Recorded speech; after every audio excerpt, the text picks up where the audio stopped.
Welcome to Hip Hop Now Podcast. If you're from the future, you know what to do. Get your ass out of here. Don't disrespect the legend. Hip hop is here to stay. Let's get right into the business.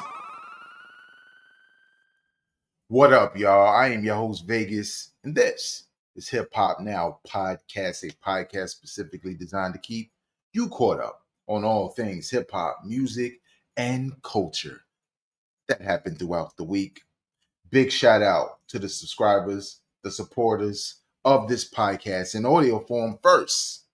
Whether you listen on Apple Podcasts, Spotify, YouTube, whatever. Big shout out to you, but also to those who are watching right now on YouTube.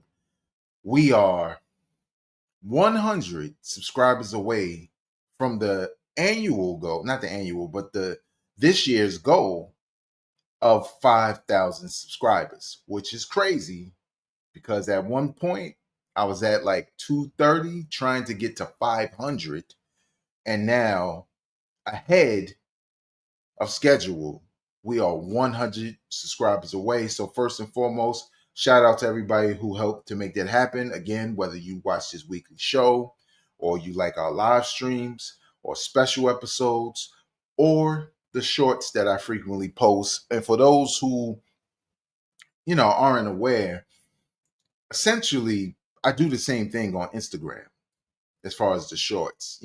I see dope hip hop content or funny hip hop content. I reshare. I don't crop out somebody's name who created the original. And let me just say this, right? Just real quick, because content creators can be crazy. They can be obnoxious. They think they are the same as they see and hear in media.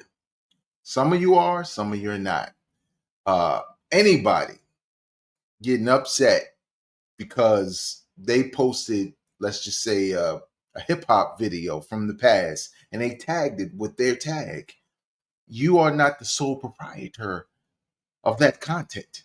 You didn't shoot that video. You don't own the rights to that video.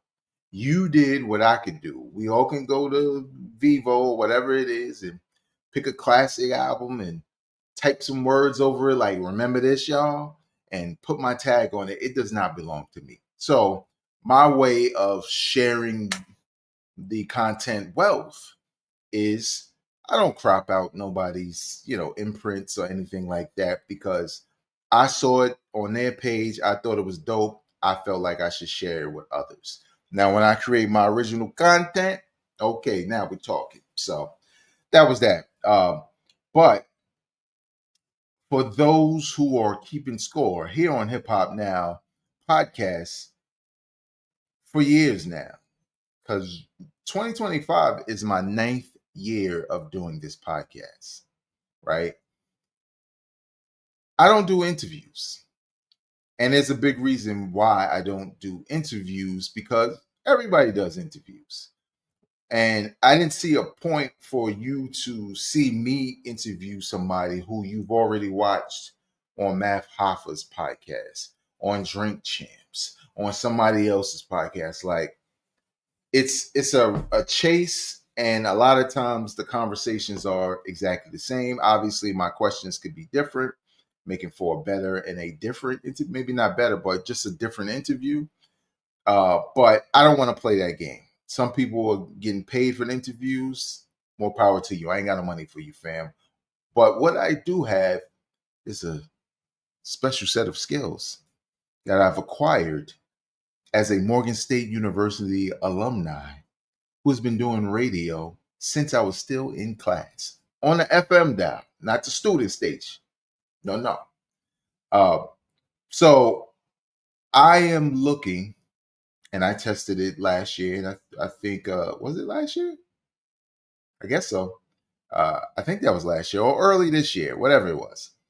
No, it was early last year because it was around because Kendrick dropped and it was like conversation went elsewhere. But I tested those grounds of interviewing with my interview with the writer Marcus J. Moore, who wrote the book about De La Soul, and then De La Soul was like, "Yo, don't buy that book. And then everybody kind of jumped on De La Soul, like, well, you never read the book, blah, blah, blah. And then Kendrick dropped it. Nobody cared, right? But for this channel, it did pretty well as far as an episode. I thought we got a lot of dope insight into the book, into the author, and just in general talking about hip hop. So I'm going to continue to do interviews, but they will be very specific interviews that I feel like I can get a lot out of the interviewee, right? And what I mean by that, and we're going to get into the stories, but what I mean by that is I want these interviews and the people I choose to be super interesting to my audience, right? Excuse me. So if I'm interviewing an author, De La Soul never had a book up until this point, right? And you saw everything that happened. To me, that's an interesting conversation to have about hip hop, about a group we love, right? When it comes to artists, right? Everybody drops music all the time. Even I drop music, but everybody drops music. Everybody has an album. Everybody has an EP. Everybody has multiple projects dropping. It doesn't mean any of it's bad. It doesn't mean me choosing that guy over this guy is how it's going. No, it's about the rising of the individual as a musician or artist or whatever. And I feel like there will be a very potent conversation to be had with that individual. So I'm not going to do a ton of interviews, but over the course of 2025, let's just say maybe I do 5 in total. They will be interviews that make sense regarding the timing and the music. And then there may be interviews for other reasons, right? Films, whatever it may be. So stay tuned to the channel on audio form. Subscribe, obviously, and definitely here on YouTube if you want to check that out. Big shout out to hiphopdx.com, where I'm probably getting most of these stories from. So that's what it is this week. Let's get right into the business, though. J. Cole just dropped a brand new single called CLOUDs.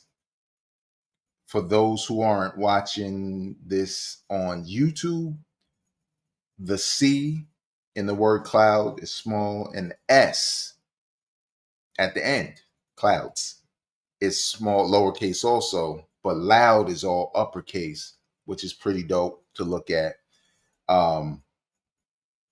He basically reflects on a couple of things, but quite honestly, this is the J. Cole subject matter I want. Hip Hop DX really summarized it. You know, they said J. Cole reflects on AI, aging, and Trump assassination attempt, even though that was just like a bar. I don't think he said too much about it, unless I missed it. The track itself, my opinion, having listened to it a couple of times right now, and it premiered on his blog that he has now. I believe it's called Algorithm. I like it. Let's just get it out the way. I like it. J. Cole rapping has never been up for debate. He's never been whack to me, ever. Duck in the battle rubbed me the wrong way because of how he used to talk prior to the battle, right? Throwing subs. I'm top 5. I'm number 3. I'm the one. I'm the greatest. I'm the GOAT. All this different talk. And when confronted with a battle that you were kind of like a part of, right? Because you weren't innocent. It wasn't all Aubrey, right? First person shooter and other things. So, and then you put out a diss record that was lukewarm for somebody who is dope as he is. And so he bowed out the battle. Then, you know, not that long ago, he came back with a song that was essentially apologizing to Drake and Kendrick in some regards. And it just rubbed people the wrong way, brought the apology back up, and people started jumping on it. Now, with Clouds, he's just rapping about other things that are happening around us, happening to him, reflections. And I like it. Now, is it the first single from the fall off that would make you hype for the album? No, I think it's just something to put out there to test to say, is it safe to come outside? Kendrick in the house yet?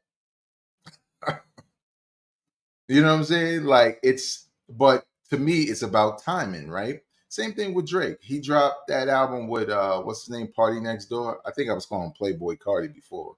My bad. But Party Next Door uh, after the Super Bowl, right? So the conversation was, and it was on Valentine's Day. Like, so the conversation was more about whether that album was good or not. Most people don't like it, but at least it doesn't bring the battle back to square one like when he was taking all these direct shots, right? Stop talking about Kendrick, stop talking about the battle. So with J. Cole, that's what he's doing here. He's focusing on other things. There's so many other things that he could focus on, that he has the knowledge, right? The awareness, and more importantly, the lyrical skill to do it in a very dope way. So I like this song "Clouds" by J. Cole. I'm looking forward to seeing what the fall off is as an album. Honestly, I have high expectations for it because I think it'll be dope. He's the kind of artist I like to listen to because he's a thoughtful artist. He doesn't just say things to say things. This is kind of like where he is, and some of it is relatable for me. Now, the internet, on the other hand, and their reaction to it, speaking to J. Cole stance. I'm a fan. And I know everybody says that about themselves. I'm a fan. I'm not a stan. I'm a fan. Your actions speak louder than your words, fam. Okay? You gotta back them up. And I feel like some stands, because J. Cole is choosing not to, in this instance, to even mention that battle, to even mention Kendrick doing whatever, they're trying to bring up the battle now. I saw a tweet where a dude, and I don't have it, so I'm not quoting him, but this is essentially what he said. I think that battle would have turned out very differently had J. Cole Kendrick, engaged Kendrick. And this is where I'm tired of y'all. I'm just tired of y'all. Okay. It was fun. Not Like Us was fun, but the Super Bowl was like game over. Like, most of us were already done. So to me, if you want a continuation of what Kendrick did to Aubrey and that whole thing, just go to the tour. Okay. But as far as the conversation in 2025, that was last year, dog. And to say, like that tweet said, to say like like, I think he said something like Kendrick was spared. It seems so stupid because you're really trying to rewrite history as quick as possible, as if we weren't all there. Let's just state one last time, for J. Cole's sake, what happened. J. Cole put out a diss record responding to Kendrick's verse on Like That, called 7 Minute Drill. I think that was the name of it.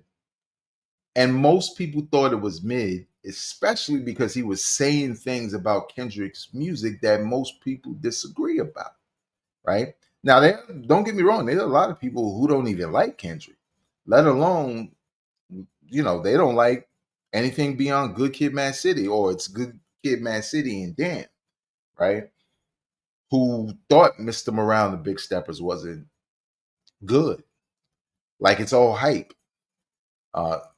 And when J. Cole caught wind that everybody wasn't like, oh, yo, this is crazy, Kendrick got problems, then you see him apologizing on stage. And not only that, he pulls the record from his mixtape, Might Delete Later.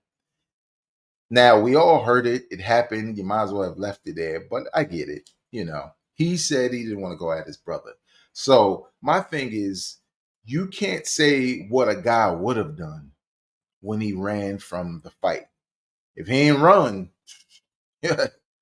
he would have did some work. No, he wasn't going to do anything. He ain't want no work. Okay? So let's stop trying to rewrite history. It's okay to enjoy and like the song and the fact that you feel like J. Cole is back on track to where he was prior to the battle. There's nothing wrong with that. But let's not start going back and saying that didn't happen. It did. We in a different time now, man. The minute you say that, I'm not even gonna argue. I'll just send you a link of him apologizing. Like, I'm gonna take it on the chin, man. You know, whatever you got, man. Go and take your best shot. But I don't want to lose a brother. You know, I would have lost the battle, but I would have lose a brother. Man, shut up. Rap about this. So those who, you know, are mad at J. Cole, which you shouldn't be mad at, but whatever. Now's your time to step back into the J. Cole arena. This is a dope record. The bars are dope. I like everything he's saying. It makes me want that album. So there you have that. Recently, very recent, as in right now, uh Smif-n-Wessun, legendary Brooklyn hip hop group duo, Smif-n-Wessun, who debuted who with a classic album in the 90s called The Shining. Check it out if you haven't. Have a brand new album entitled Infinity and produced by Ninth Wonder and the Soul Council. This album comes in at 14 songs. The length is 46 minutes and 34 seconds, my kind of album. You know what I'm saying? Make it short and sweet, please. Pause or whatever. Uh, and features a number of people, right? Like Ralph Tresvant is on here, Prodigy, Pharoah Monch, Conway the Machine, Sean Price, Buckshot. It's some features on this joint. You know, rest in peace, Prodigy and Sean Price. And here's my verdict, right? Always got to do this for new people because if you're new, welcome. You don't know this. So I'm going to just let you know this is the qualifier for my opinion of this review of this album, Infinity, a Smif-n-Wessun, formerly known as the Cocoa Brothers, formerly known as Smif-n-Wessun now. Whatever. But I give it 3 listens. Typically, when I'm in the gym working out, the first listen is just to my impressions, my first impressions of the album. The second listen is now to digging deep and kind of listen to the lyrics more intently, listen to what's happening with the production, how everything comes together, the features, all of that good stuff. And my third listen is just to confirm my thoughts. And for the quick reviewers, here you go. If you are a fan of The Shining and every Smif-n-Wessun album since, including Cocoa Brothers, has been a letdown, you won't like this album. If you are a person who has been with Smif-n-Wessun from day one and you have a couple of albums in a catalog that you like, especially if you like their last album, The All, you'll like this album. Me, speaking about me, personally, I have a problem, right? I'm both fans, but I lean heavier on the side of the first fan I mentioned, which is The Shining was so impactful for my life as far as hip hop and especially jazzy sounding samples and that kind of ambiance during that age, the Philly Blunt age of New York style rap or whatever. It has been extremely difficult throughout the years for me to really like a Smif-n-Wessun album that doesn't feel like that one. The Shining was so. I put it this way: the way I feel about The Shining and Smif-n-Wessun going forward is how some people feel about Illmatic and Nas going forward. There's some people who want an Illmatic every time, right? Which is unrealistic. People grow. I'm like that with Smif-n-Wessun. I wanted that sound to return. I didn't mind that they went, and got different production and tried different things because I always felt like there's no way that they're not still those dudes that I remember. And throughout the years, I've had to accept that they are grown men who have grown and became a little bit different from that time. Who knows? Maybe they were like, yo, I was blunted all the time when we did The Shining. Now I'm a little bit, I still smoke, but I'm a little bit more clear with it. I feel like this album is the all two, right? If you like their album, and I believe Ninth Wonder did that one also, or he done a number of tracks on it. But if you heard that album, The All, which was, I believe that year released, I had it as one of the best of the year. It's a different Smif-n-Wessun, lyrically, musically. On this particular album, Infinity, the production is hit or miss with me. And it's not, when I say hit or miss, I don't mean that track's dope, that track's garbage, or that track's mid. I mean, I don't think Smif-n-Wessun, like AZ, can rap over everything. Or put it this way, they can rap over anything, but do they sound good over everything? And I feel like they have a specific style that sounds better over different beats. Like, for example, and this might just be my taste in music, but the song Just Stay featuring Conway the Machine, that kind of production works to me. Elephant in the Room, that feels like the Shining Smif-n-Wessun to me. The song called Infinity and Moses' Promise, like Medina featuring Pharoah Monch. Like, these songs feel like Smif-n-Wessun but upgraded. But I think what really drags the album down, and again, for some people, this might be what's all you want to hear nowadays, right? You don't want to get shot at by listening to Griselda, and you don't want to hear coke raps. I get it. But when did Smif-n-Wessun just kind of become like inspirational speakers? Because I swear the last maybe 3 projects, and there's nothing wrong with this. Like, trust me when I say there's nothing wrong with this, but it's not how I was introduced to the group.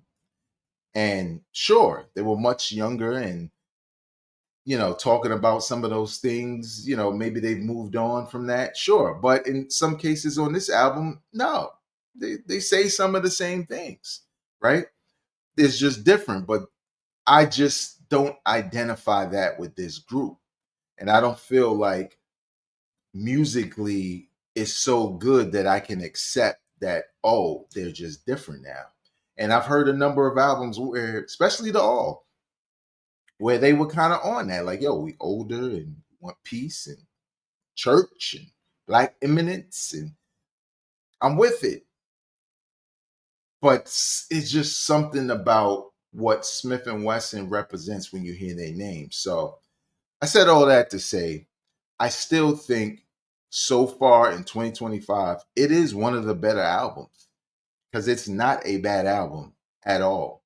But I think if you are like me and you don't expect them to be The Shining, which was their debut, like, what was that, 30 years ago or whatever?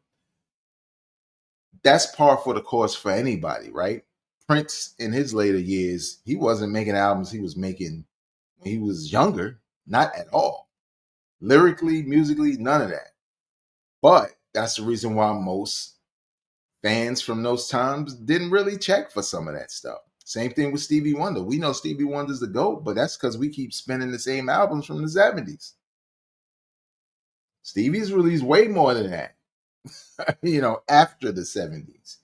But there was a change lyrically, musically. He can still sing, but that's how I feel with Smif-n-Wessun. They can still rap. It's still Smif-n-Wessun. You put them under the right beat, they still go off. But there's always something left that I don't leave fulfilled, basically, as a Smif-n-Wessun fan. One thing I might do is like go back down the rabbit hole of Smif-n-Wessun albums, because there's some albums that I heard like maybe in the 2000s that I just don't remember. Um, I would do a tier list, but I don't know how many people care about Smif-n-Wessun today to even bother to watch that.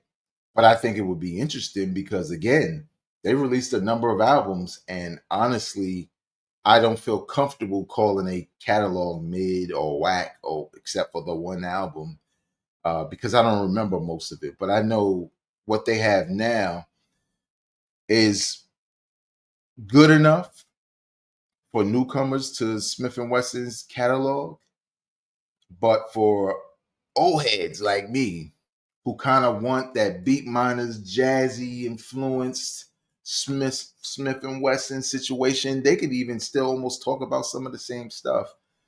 I don't think these newer albums are it. Uh, Conway the Machine definitely has a standout verse on here. Him and honestly Sean Price and Pharoah Monch. But there you have it. What do you think about Smif-n-Wesson's brand new album Infinity, produced by Ninth Wonder and the Soul Council? So they got a true enough production team behind them. Do you feel the way I feel, or has Smif-n-Wessun done this so much now? This is more of their identity than what I remember from The Shining. Leave your comments in the comment section below.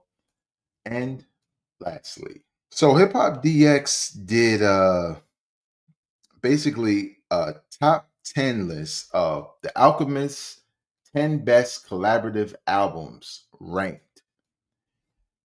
Now, some of you don't even know, like, collaborative album. What? I thought he was just a producer. Yes, but for years. He's been doing other stuff, and he's made a name for himself. Really, when you talk about not just what he did with Mobb Deep in the late '90s, mid to late '90s or whatever, but what he was able to do during the blog era, because that's when Alchemist really came up, like during the blog era, that mixtape era. So there's a history there. So we're just going to look at what they have on their top 10, and I'm going to react. Now, some albums, maybe I've never heard them or I forgot, but we're going to do it. At number 10, they have No Idols with Domo Genesis. I do remember this, and this is from 2012. I remember this joint, and it was cool, but I'm not the biggest fan of Domo Genesis, so maybe you liked it. Uh, Red Chandeliers at number 9 with Action Bronson 2012. This is when I refused to listen to Action Bronson because I was like, he is diet Ghostface. Later on, I got into him. So with this project, I heard it, but I was distracted. I ain't gonna lie. At number 8, Fetty with Freddie Gibbs and Currency 2018. I didn't even know a lot of people like this album because when it came out, it felt like most fans of Currency and Freddie Gibbs and Alchemist felt like it was mid. It was okay. But when you think about that combination, it should have been better. But apparently, more people liked it than I thought. But that's not a bad pick. I would definitely keep that in there. Voyeur Dyer, I believe that's how you pronounce it, with Earl Sweatshirt in 2023. Yeah, I heard this. I didn't really care for it that much, and it didn't have much to do with Alchemist beats as much as it had to do with his beats and Earl Sweatshirt. It was the most disinterested rhyming and beat making I've ever heard. But some people love it because they love Earl Sweatshirt. So I ain't mad at you. Number 6, The Great Escape with Larry June 2023. This isn't the Larry June project I like. I'm not a big fan of Larry June, but when I heard this, I was like, everything about this, from the album cover to some of the beats I heard on here, should be something that I love and I probably play to death, but it just wasn't. It wasn't doing it for me. I'm sorry.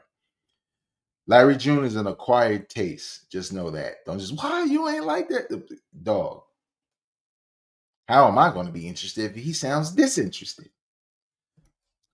So that was that. Number 5, we getting into the top 5 now. Return of the Mac with Prodigy 2007.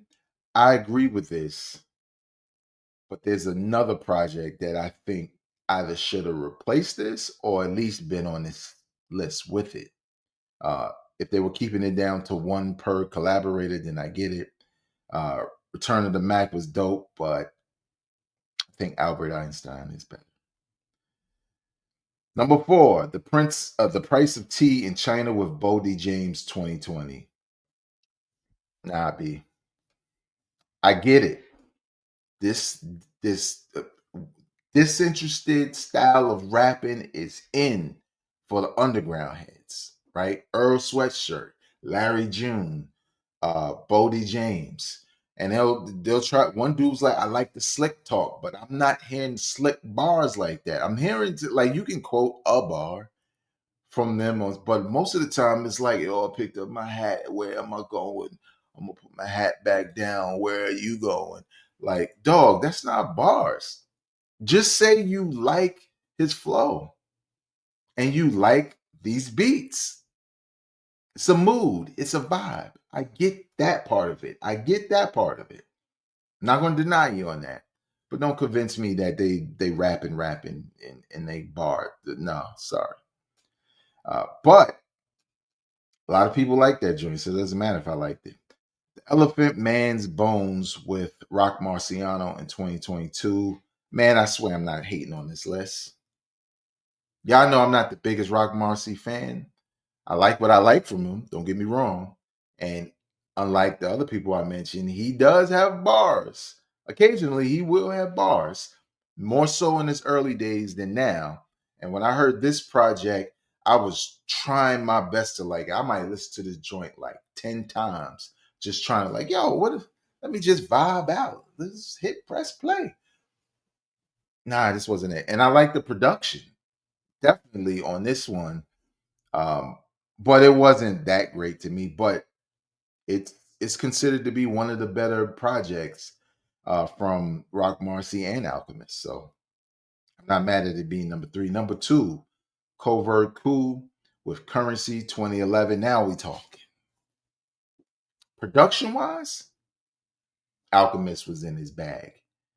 And Currency tends to kind of be in that same lane, right?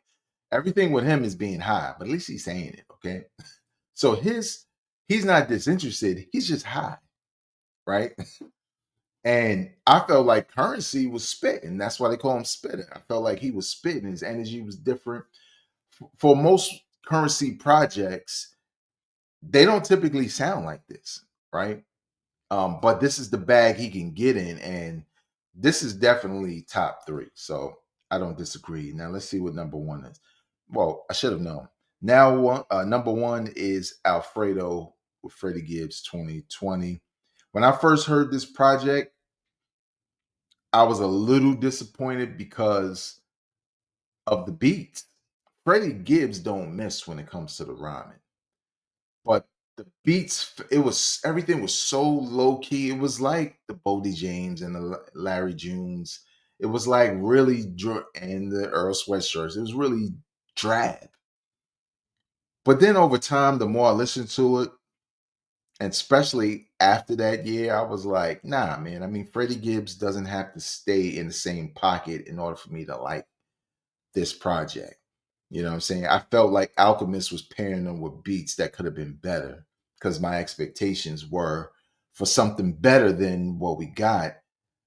But then the more I listened to it, yeah, I would agree. So I would make this number 1 on this list. I would keep, as far as the top 5, I would keep the joint with Currency for sure.